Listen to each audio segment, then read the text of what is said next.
y él se sienta a observar su creación.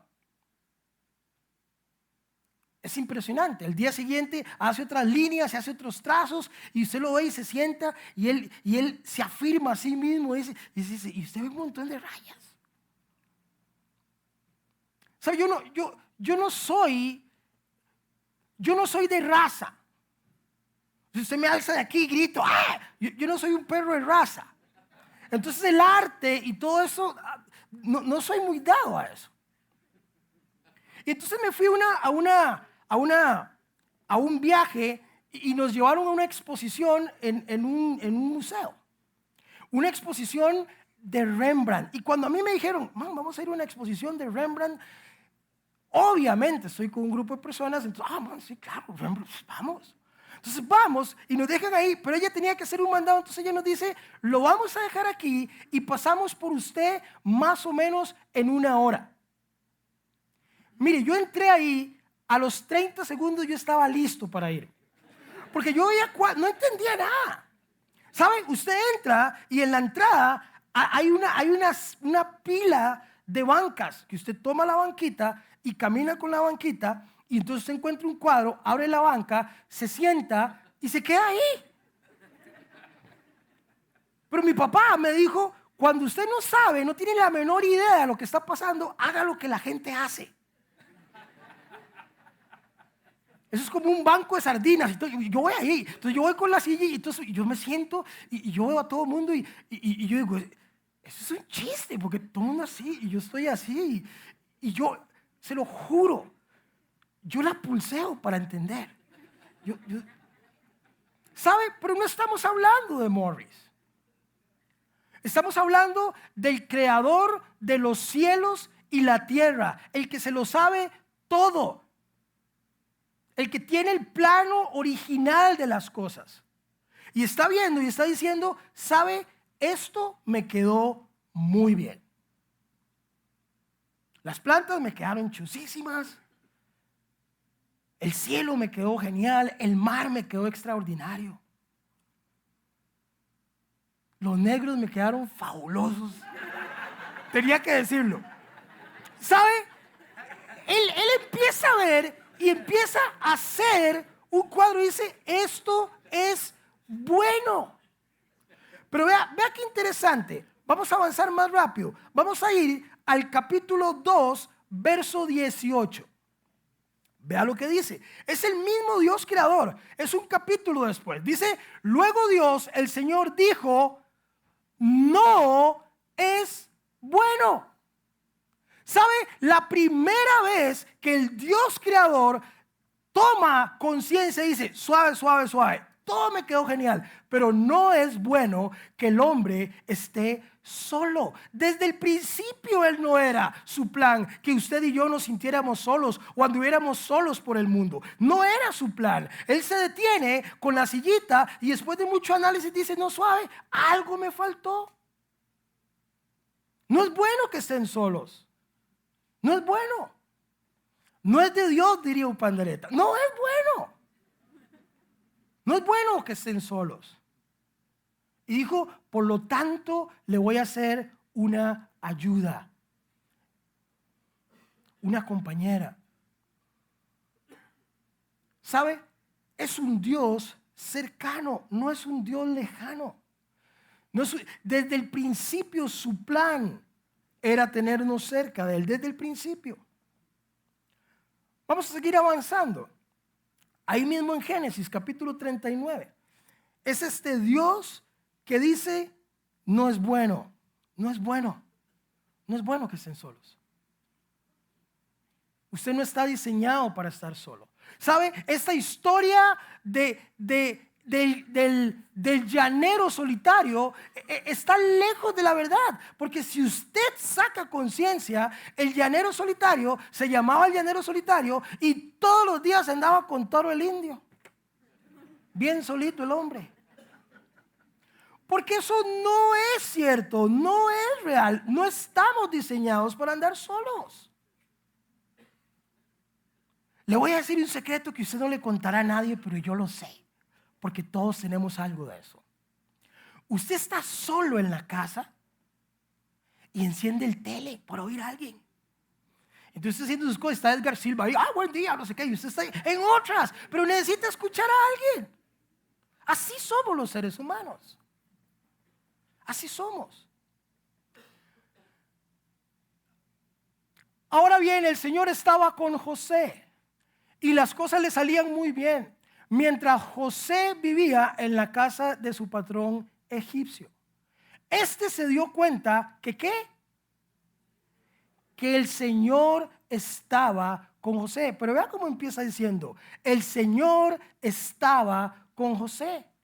Ese Emmanuel es una bendición que venga con Jesucristo, ese sentimiento de que Dios está más cerca de nosotros. Pero Dios estaba cerca de nosotros desde los tiempos de José.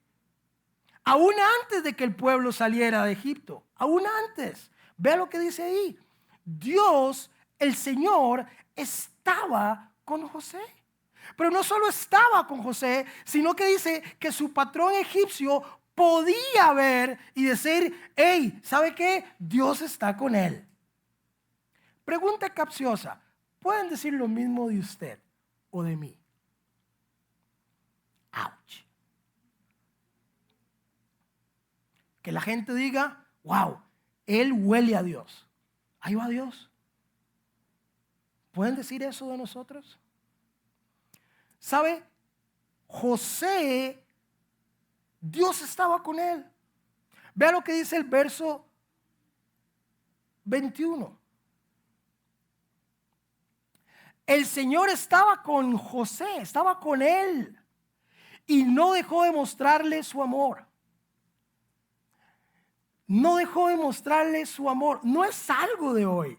No es algo de la venida de Jesucristo. Su sacrificio en la cruz, maravilloso. Es la obra más grande de amor nunca antes vista. Pero este asunto del amor estaba desde el principio. Estaba con él mostrando su amor y hizo que ¿qué? Que se ganara la confianza de los guardias de la cárcel. ¿Sabe por qué? Porque José estaba en la cárcel y usted y yo casi siempre sentimos a Dios cerca cuando todo marcha pura vida. Pero cuando la cosa no anda tan bien, ¿cuál es nuestra primera reacción? ¿Sabe cuál es? Señor, ¿por qué me abandonó? Di, Señor, ¿dónde estás? Y ahí está él. En la cárcel, el Señor estaba con José. Aún en la cárcel, en el hueco donde le dejaron sus hermanos, el Señor estaba con José. Se lo llevan a una casa de un millonario. El Señor estaba con José. Se lo llevan a un palacio y el Señor estaba con José. No es un lugar. Él estaba con él, con José. Y me llama la atención porque dice que todo lo que José hacía prosperaba. Y yo digo, siempre me hago esta pregunta, ¿cómo prospera una cárcel? Nos deberían dar la receta, estamos en problemas nosotros con cárceles. ¿Cómo prospera una cárcel? Barrotes ornamentales y los guardas con espadas niqueladas. ¿Cómo prospera una cárcel? ¿Sabe? Yo no lo sé. No es importante saberlo. Lo que sí es importante saber es que cuando la presencia de Dios está en usted, todo lo que usted haga prospera. A su ritmo, no siempre. A la hora en que usted quiere, no, con el reloj de Dios. Pero Dios estaba con José. Verso 23.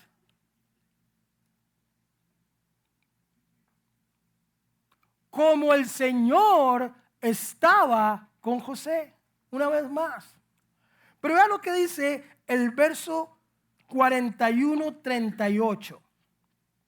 Me encanta. Entonces el faraón respondió, después de ver todo lo que José hacía, producto de que Dios estaba con él, el faraón le dice, entonces el faraón le preguntó a sus servidores, ¿podremos encontrar una persona así, en quien qué? Reposa el Espíritu de Dios. Déjeme decirle algo. El faraón no era ni creyente ni cerca de serlo, pero no era ciego. Podía ver la presencia de Dios cuando está en alguien.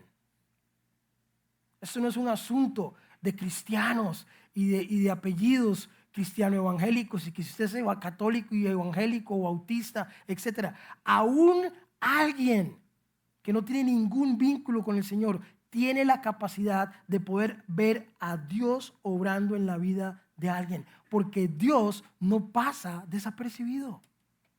Es imposible. Es imposible. Dios no pasa desapercibido. ¿Sabe? Otra de las cosas que nos hace pensar que Dios no estaba es este mito. Y digo mito porque cada vez lo oigo más. Y cuando oigo a la gente hablando de esto, me molesta. Porque la gente sigue diciendo que el pueblo de Israel estuvo perdido en el desierto. Perdidos por 40 años. El abandono de Dios. ¿Sabe qué decían ellos? Nos hubiéramos quedado en Egipto. Dios nos abandonó. No hay peor mentira que esa. Se las voy a demostrar. Dios saca al pueblo producto de una petición de ellos. Así de respetuoso es. Dios, dice la Biblia, que Él responde a un clamor. Él responde a ese clamor, lo saca de allí y no salieron limpios. ¿Sabe que ellos salieron? Eran esclavos y salieron con todos los tesoros que les habían quitado cuando los conquistaron. Salieron con carretas de todo. Y salen al desierto. Y apenas se topan el primer reto, el mar. Yo me los imagino al principio todos tomándose selfie en el mar y qué chido, hasta que ven una nube del ejército que se acerca. Ahora vamos a morir, nos sacan y vamos a morir en manos de... Y se abre el mar. Esto se dice rápido, pero no lo es. Se abre el mar. ¡Wow! O sea, yo veo las películas y yo no lo puedo creer. Cuando la gente se abre el mar y yo veo a la gente caminando por el mar, yo no sé, yo soy de Desampa, pero yo andaría caminando, yo meto la jupa ahí, veo o sea, es el mar abierto. O sea, me vuela mi pensamiento, es el mar abierto frente a mí. ¿Sabe qué? Usted y yo a veces perdemos la capacidad de ver a Dios obrando.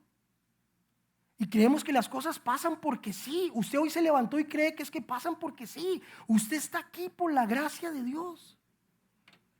Y perdemos la capacidad de ver a Dios obrando en esas cosas. Yo caminaría por ahí, metería la mano y asombrado y meto la jupa y veo a peces, no sé. Es un chuzo lo que tengo al frente. Pero sigue caminando. Pasan. El Señor es fiel. Llegan al otro lado. La primera bronca de ahí. Nos estamos muriendo de sed y nos traen aquí. Y el Señor hace que de una piedra salga agua. Usted conoce esa historia de memoria y ¿sabe por qué la repito? Porque con toda la tecnología moderna, a las puertas del 2016, usted no hace eso. La ciencia no hace eso. La tecnología no logra hacer eso. Y de una piedra sale agua. Y toman agua y las bestias toman agua y hacen guerra de agua. Hasta que son conscientes de que hay que aburrido jugar con agua. Y ahora, ¿y las sodas? Sí, ahora tenemos hambre. ¿Sabe? Y el Señor hace que caiga pan del cielo. ¿Sabe? fuera de lluvia de hamburguesas, usted no logra eso hoy. Pero pasamos muy rápido por ahí. Pero es la mano y la gracia de Dios, gente. No pierdan esto de vista.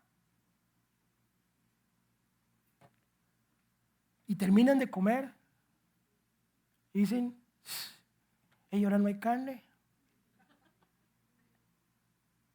Y el Señor hace que llegue la carne. Mire, el primer servicio de entrega salió ahí. ¿Quieren carne? ¡Pum! Ahí les llegaron. A ellos les llegaron. No tuvieron que ir a ningún lado. No tuvieron que ir a ningún lado. Terminan de comer y uno dice, ya terminó la quejadera. ¿No? Agua, protección. Pan y carne, después de calor. Y el Señor hace que una nube se pose sobre ellos. Y uno creería que con eso están contentos. Pero llega la noche y les empieza a dar frío y ahora nos vamos a congelar. Y el Señor hace una columna de fuego para calentarles. Usted está entendiendo. Y todavía hay gente que dice, Dios no está con nosotros. Es imposible decir eso. Emmanuel estaba ahí. Dios con ellos.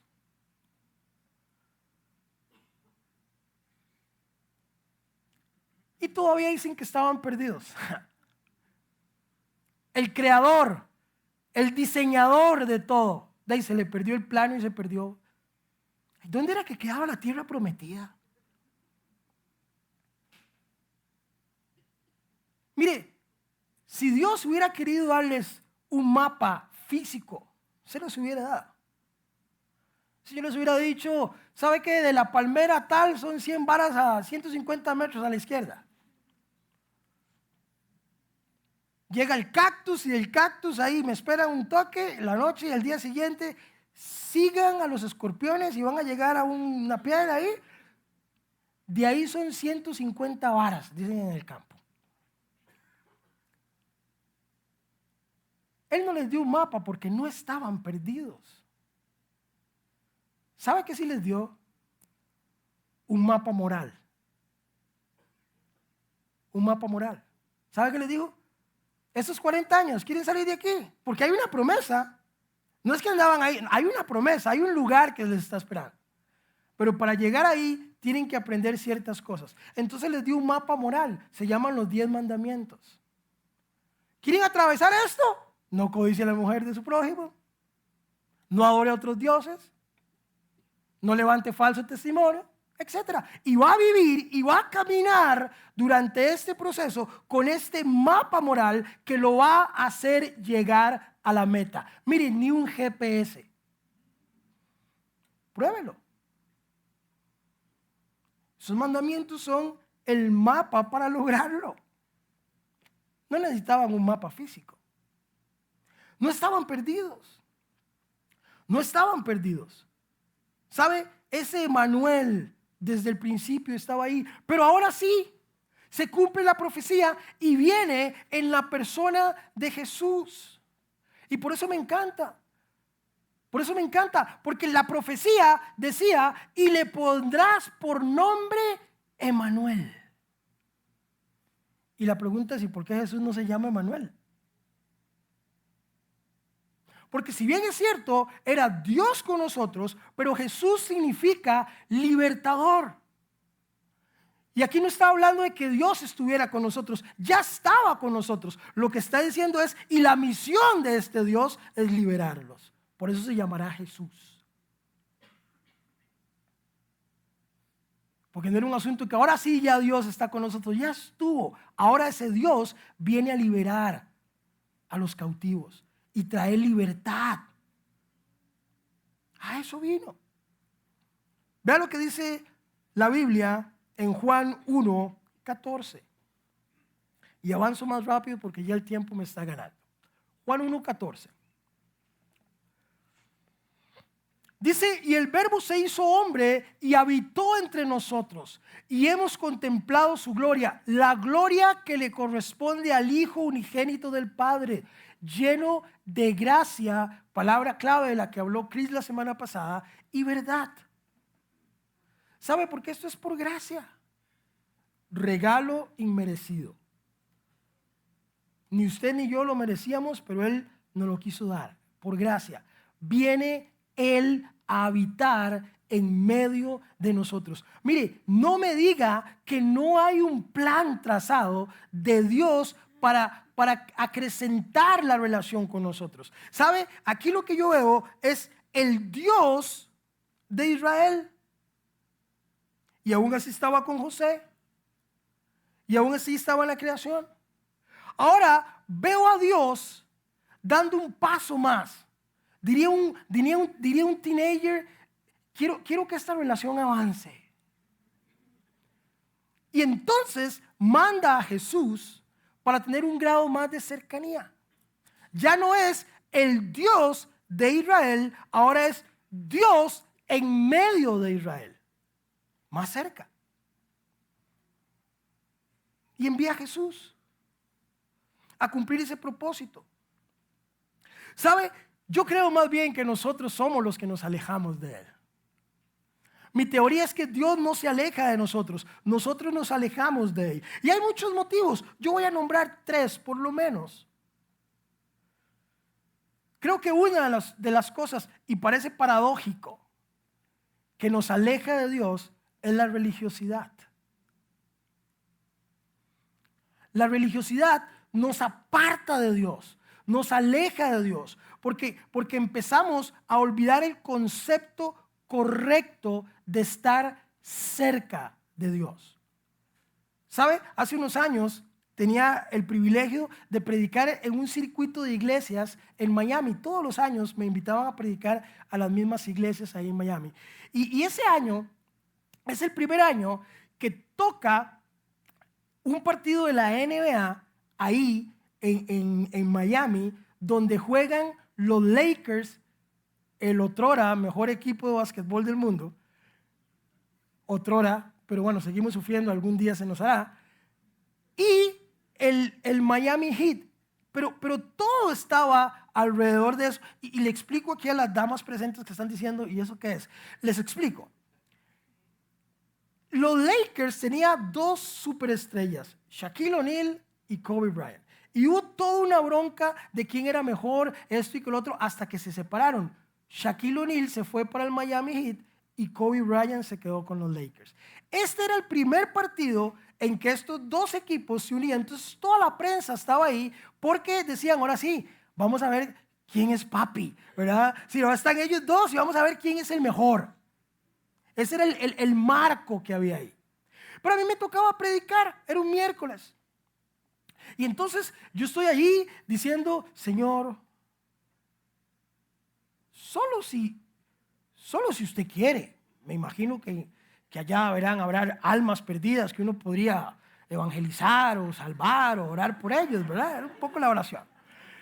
Pero bueno, tenía un compromiso en una iglesia. Entonces, el pastor llega y me dice, literal, él me dice, tengo una buena y una mala. Yo no sé por qué, uno es medio masoquista porque siempre pide la mala de primero, ¿verdad? Entonces yo digo, bueno, no, pastor, deme la mala. Y él me dice, el pastor de la iglesia donde íbamos llamó y canceló. Mire, viera cómo me costó fingir que era mala. Viera lo que me costó. Porque yo quería caer ahí, ay, pastor, o sea, y no habrá alguna forma de llamarlo, ¿verdad? No me salió. ¿Verdad? Y él dice, la buena es, tengo entradas para el juego. Y ahí sí, perdí todo el amor y caí de rodillas, y Señor, gracias, ¿verdad? Pero nos fuimos para allí, y cuando llegamos ahí, había una foto tamaño real de Shaquille O'Neal. Es una Toyota Prado puesta así, parada. Es un monstruo. Es un monstruo. Y entonces él está con una bola así y con el brazo así, y entonces usted llega y se toma una foto con la foto de Shaquille. Entonces, ¿verdad? Todo el mundo. Pero ¿sabe? Hasta ese momento me enteré de algo. no me enteré de cuán grande era Shaquille O'Neal. Él es grande. Ahí cobré conciencia de que yo soy pequeño. De que yo soy pequeño. Él es lo que es, él mide lo que mide. Por eso es que era fácil en televisión decir, ¿por qué nadie para a Shaq? Cuando yo estuve ahí viendo la pantaloneta, aquí, la precinta de la pantaloneta, yo decía, y ahora entiendo por qué no lo pueden parar. Es un monstruo. Pero ¿sabe? La religiosidad nos hace alejarnos de Dios, y le voy a decir por qué. Porque cada vez veo más religiosos, cada vez veo más personas que tienen más ínfulas de superestrellas cristianos que de alguien que verdaderamente está cerca de Dios. Porque alguien que verdaderamente está cerca de Dios hace lo que hizo Pablo. Cuando a Pablo le preguntaron, ¿y el número uno? Y él levantó la mano y todo el mundo, claro, Pablo. Y él dice, yo soy el número uno de los pecadores. Esa es la marca de alguien que está cerca de Dios. ¿Sabe por qué? Porque cuando usted está cerca de Dios, usted se da cuenta de lo pequeño que es. Y el orgullo pasa a segundo plano. Y hacer mates pasa a segundo plano. Porque usted es nada. Pablo decía, trapos de inmundicia. ¿Sabe qué son los trapos de inmundicia? Lo que usaban las mujeres en sustitución de las toallas femeninas. Eso es lo que Pablo decía, eso soy yo a la presencia de Dios. Por eso era alguien de bajo perfil. La religiosidad más bien nos aleja. Entre más inflado esté usted, yo me atrevería a decir que más largo está de él. La otra cosa que puede haber es por temor. A veces es por temor, porque creemos que Dios está con una vara esperando que yo me equivoque para hacerme toque en la cabeza. No, ese no es Dios. Ahora, hay que entenderlo. Hay que entenderlo. Porque cada vez que el ángel aparecía, ¿qué era lo primero que decía? No temas. ¿Sabe? Por más espiritual que yo pretenda ser, si yo voy caminando por la calle y me aparece un chavalo brillando, blanco, lo que ve son las patas donde me pegan en la espalda. Y no se ría, a usted también. Porque no estamos preparados para ver la magnificencia ni la presencia de Dios. Por eso el Señor a veces usa personas, a veces usa situaciones, porque no estamos preparados.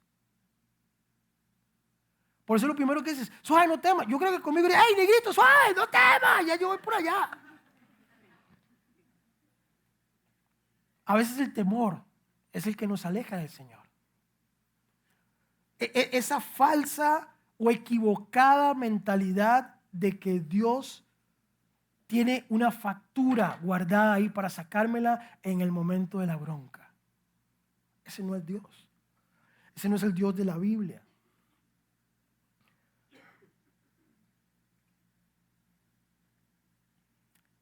¿Sabe? Y la otra cosa creo que es por ignorancia. Por ignorancia de entender cuál fue el sacrificio hecho en la cruz. Ese por qué Emanuel vino a nosotros. Ese por qué a María fue convocada. Ese por qué José fue convocado a decirles, mire, ustedes van a traer al Mesías. Tenía un propósito. Vea lo que dice Mateo 27:51. Y vamos a avanzar mucho más rápido.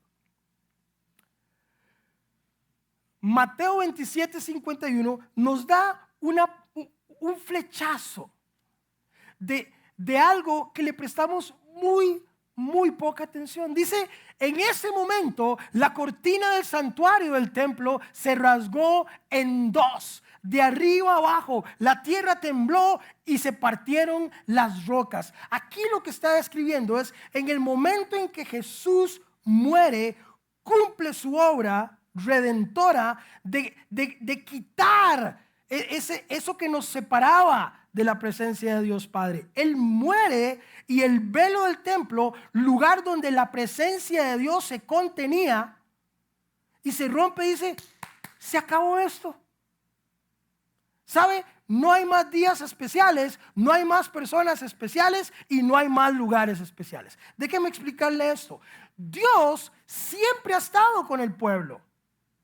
El pueblo caminaba por el desierto con el arca del pacto, Dios allí. Hacen un tabernáculo, Dios allí. Construyen un templo, Dios allí, pero en un lugar específico, ahí. Usted quiere ir a ver a Dios, tiene que ir ahí. ¿Cuándo? Una vez al año, cuando se celebran las fiestas.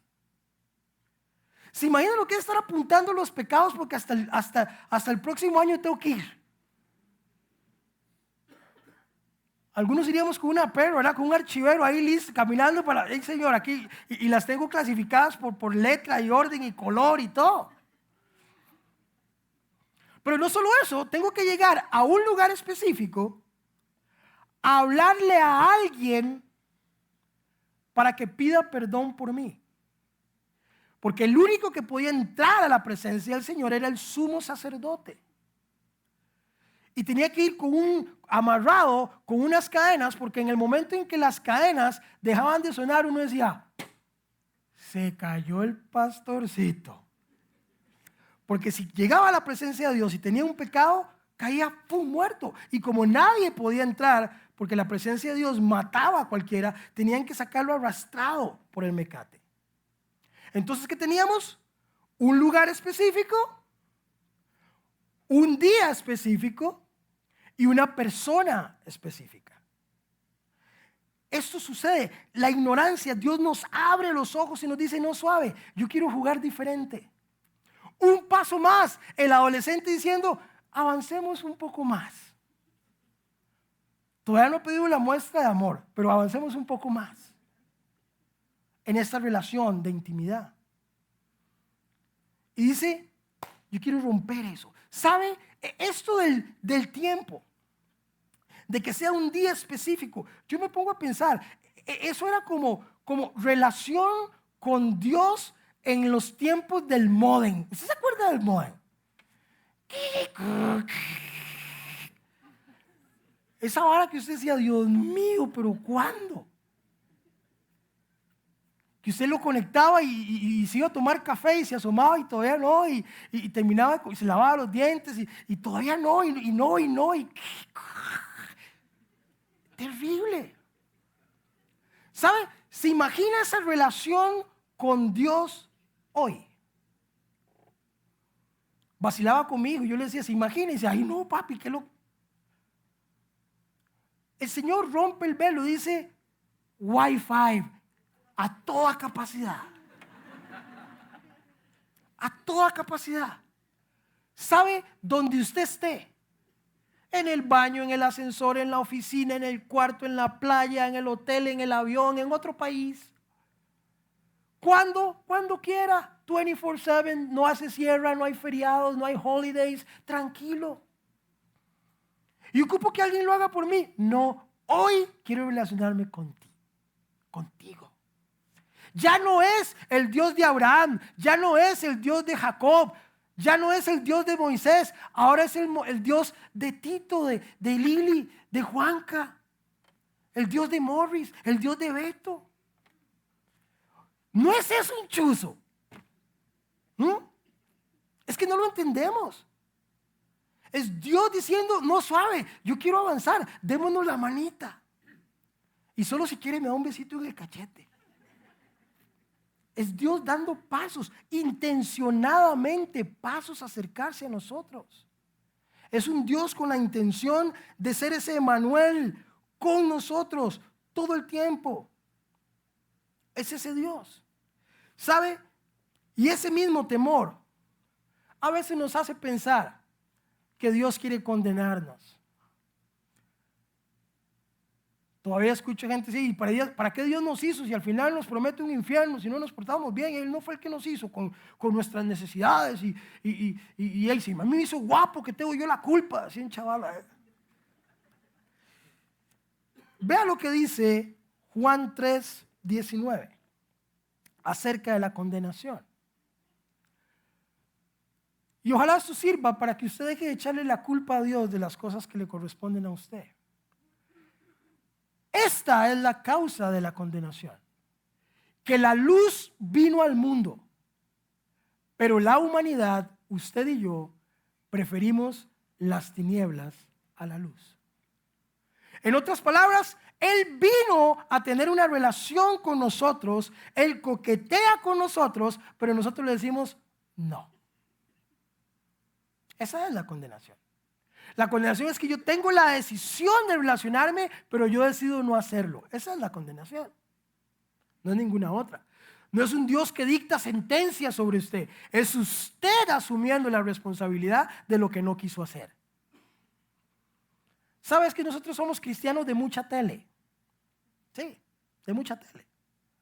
Porque vemos al diablo entrando en las personas y poniéndole a hacer cosas que no quieren. ¿Se ha visto eso? El exorcista, entonces le da vuelta la cabeza y aunque va uno en San José y ve más de un chavalo cuando pasa una chavalilla que pasa en el exorcista, ¿verdad? Pero, ¿sabe? Lo que quiero decir con esto es, la tele nos ha hecho pensar que el diablo entra en mí y entonces ahí voy yo, no quiero ir ahí, pero el diablo está en mí y voy, y no quiero hacer aquello, y el diablo, y entonces cuando jalo una torta y dices, ay, qué diablo más cochino.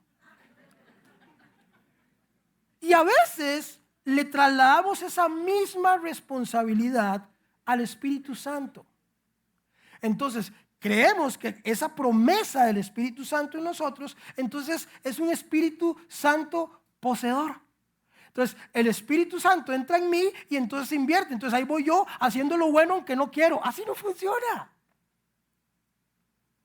Así no funciona. Él está allí para consolarme. Él está allí para aconsejarme. Él está allí para animarme, pero no para hacer las cosas por mí. Esa parte le toca a usted y esa parte me toca a mí. Él no nos posee ahí para hacer, no. Decía mi buen amigo Martín Valverde, Él no nos hace en serie como robots, Él nos hace en serio. Él quiere que seamos personas que conscientemente digamos, sí, yo quiero. Es lo que le dicen a uno cuando se casa, ¿cierto? Conscientemente, sí, acepto. Yo lo hago. Es mi responsabilidad. Es mi decisión. Es el paso. Y entonces entra en escena, ahí sí, ese Espíritu Santo. Ese Espíritu Santo que es ese paso más definitivo. Entonces, de nuevo, ya no es el Dios del pueblo, que lo podíamos ver reflejado en la vida de José. Ahora ya no es ese Dios habitando en medio de nosotros, que lo vemos en Jesús y lo vemos en Juan 1, sino que ahora es Dios en nosotros. Dígame si aquí no hay un acercamiento y no un alejamiento, de principio a fin. Lo que hay es un acercamiento. Primero Dios del pueblo, después Dios en medio del pueblo dice, no me basta con esto, quiero estar más cerca todavía. ¿Qué más cercanía puede haber que decir, ya ahora estoy en usted, ya no hay más, ya no puedo más?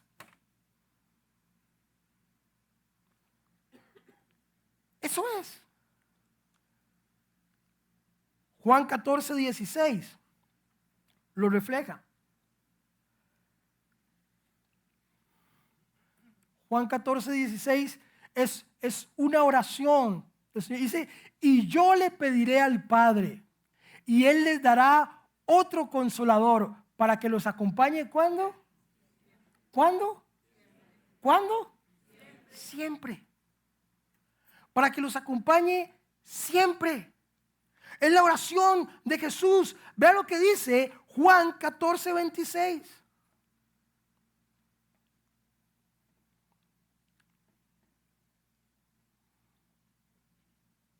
Todos expectantes de la pantalla. Pero el Consolador, el Espíritu Santo, a quien el Padre enviará en mi nombre, les enseñará todas las cosas y se las hará recordar todo lo que les he dicho. Aquí habla de enseñar y recordar. ¿Sabe? Eso se figura en las fábulas. donde a usted Dios no lo posee, pero sí le da una herramienta. Y entonces es muy caricaturesco, pero es real. Entonces aparece un angelito aquí, un morrisito chiquitico vestido de blanco.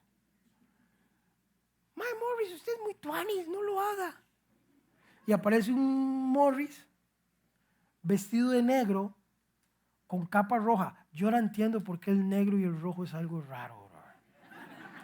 Bueno, podemos predicar de eso después. Pero aparece un angelito aquí vestido de negro y rojo diciendo, hágalo. Y entonces la gente, no lo haga, hágalo. No, pero usted es bueno y es casado. Y sí, pero usted es guapísimo. Usted se lo merece. ¿Me explico? Es esa lucha. La grafican en una fábula, pero es la realidad. Es ese Espíritu Santo convenciéndonos de pecado. Esa es su función, es ese consolador que viene, es ese paso que Dios da para estar más cerca nuestro. Ese es el mayor grado de intimidad que puede tener con nosotros. Ese Emmanuel. Pero ¿sabe? Yo creo que yo hubiera actuado igual que los discípulos. Vea lo que dice Juan 16. Juan 16, 17. Esa parte cuando yo la leí, no ahora, hace un tiempo, a mí no me hacía match porque yo decía, qué injusto. Vea lo que dice aquí. Algunos de sus discípulos comentaban entre sí, ¿qué quiere decir con eso de que dentro de poco ya no me verán? Y un poco después volverán a verme. ¿Y por qué? Perdón, y porque voy al Padre. Dale la siguiente, si viene ahí. No, viene solo esa, ¿verdad?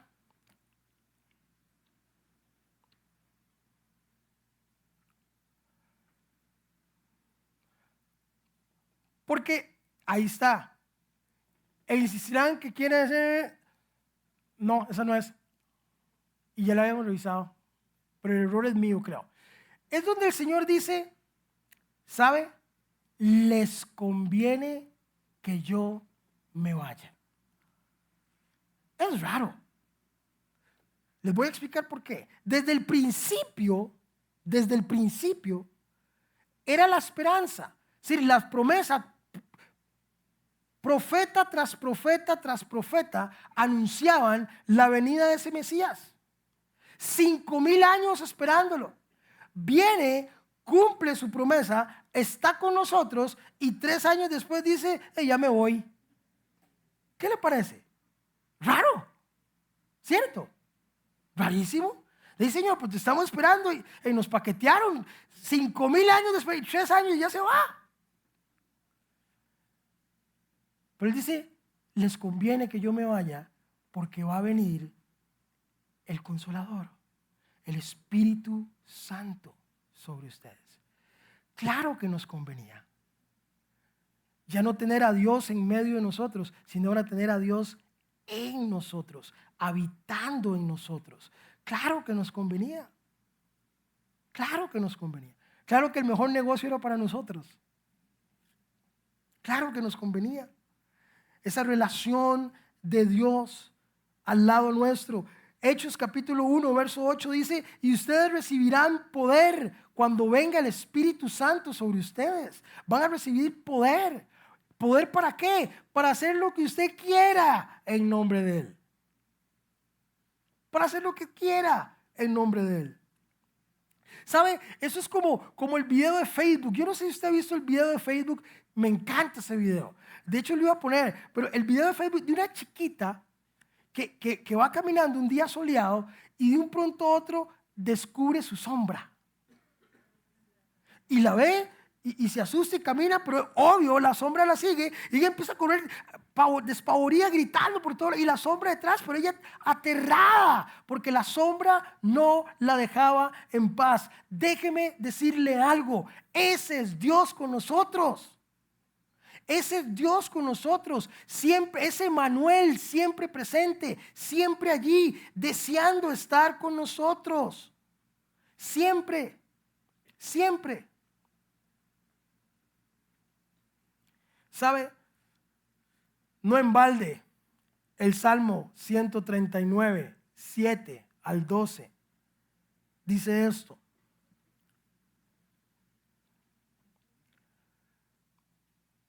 ¿A dónde podría alejarme de tu espíritu? ¿A dónde podría huir de tu presencia? Si subiera al cielo, allí estás tú. Si tendiera mi lecho en el fondo del abismo, también estás allí. Si me elevara sobre las alas del alba o me estableciera en los extremos del mar, aún allí tu mano me guiará. Me sostendría tu mano derecha. Y si dijera que me oculten las tinieblas, que la luz se haga noche en torno mío, ni las tinieblas serían oscuras para ti, y aún la noche sería clara como el día. Lo mismo son para ti las tinieblas que la luz. ¿Sabe? Él lo que está diciendo es, no hay lugar donde la presencia de Dios no esté. ¿Sabe? Yo en mi adicción a drogas, en el búnker más búnker donde yo estuve, el Señor estuvo allí. ¿Sabe por qué? Porque yo era parte de la promesa. Yo era parte de estaba sellado.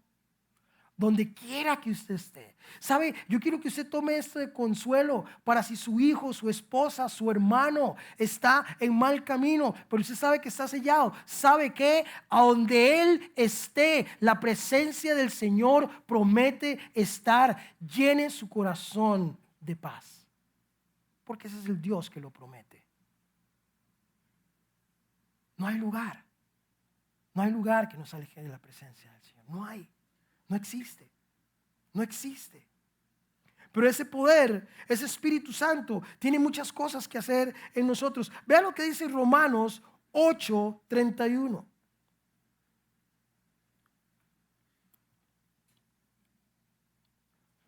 ¿Qué diremos frente a esto? Si Dios está de nuestra parte, ¿quién puede estar en contra nuestra? Si hoy somos conscientes, después de terminar esta charla, de que no hay lugar donde yo vaya que Dios no esté conmigo, esto se convierte en una realidad. Esto se convierte en una realidad, porque es ese Dios que si está de mi lado, nada puede estar en contra mía. ¿Sabe qué es lo que pasa? Que a veces nosotros no tenemos la capacidad de denotar, de distinguir la mano de Dios trabajando en nosotros. Y cuando Dios está trabajando en nosotros, a veces lo relacionamos con que o Dios no está o Dios me está castigando. Y es simplemente la mano de Dios, pero que no podemos reconocer. Yo no sé si les conté una vez, y con eso termino, la vez que estamos en una reunión de matrimonios. Y la dinámica es hacer un círculo y entonces escogen a alguien y lo vendan. Y el ejercicio es tocar las manos hasta reconocer las manos de su pareja. Cuando yo veo la dinámica, yo siempre soy bombeta. Entonces yo siempre iba de lanzado y dije, no, suave. Porque si yo no logro reconocer las manos de la doña, qué bronca. Entonces mejor no me embarco.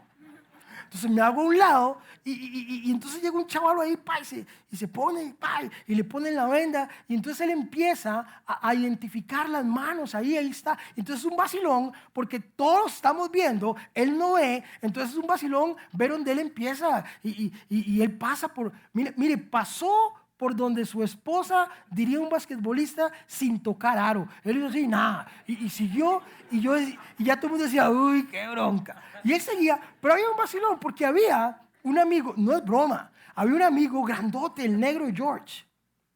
Unas manotas así. Y él pasa y toca las manos del negro George. Y sigue. Pero le genera duda y se devuelve. Y toca las manos del negro y sigue. Y al final, él, cuando le quitan la venda, él está agarrando las manos del negro George así. Y todo el mundo estallado de risa. Su esposa bravísima, porque yo me ponía a pensar que su esposa seguro decía, ¿y este chaval lo que cree? Porque era como estar agarrando un pie, o sea, unas manotas. Pero ¿sabe por qué le digo esto? ¿Sabe por qué le digo esto? Porque a veces nosotros mismos no somos capaces de reconocer la mano de Dios en nuestra vida. No somos capaces, nos cuesta y no entendemos que es Dios obrando en nosotros ciertas situaciones. Pero ese mismo Dios que obra esas situaciones es el mismo Dios que dice que si Él está con nosotros, ¿quién podrá estar en contra nuestra? Es Él. Es Él. Y termino diciendo lo que dice Colosenses 1:27. ¿Sabe por qué? Porque esta relación no termina aquí. Esta relación termina ya en los siglos de los siglos. ¿Por qué nosotros hacemos lo que hacemos? Lo hacemos por lo que dice Colosenses 1:27. Porque ¿sabe qué? Cuando yo entiendo que Cristo está en mí, pasa esto. A estos Dios se propuso dar a conocer cuál es la gloriosa riqueza de este misterio. Ya hoy no es un misterio para usted. Entre las naciones, que es que Cristo en mí, en usted, es la esperanza de gloria. ¿Sabe?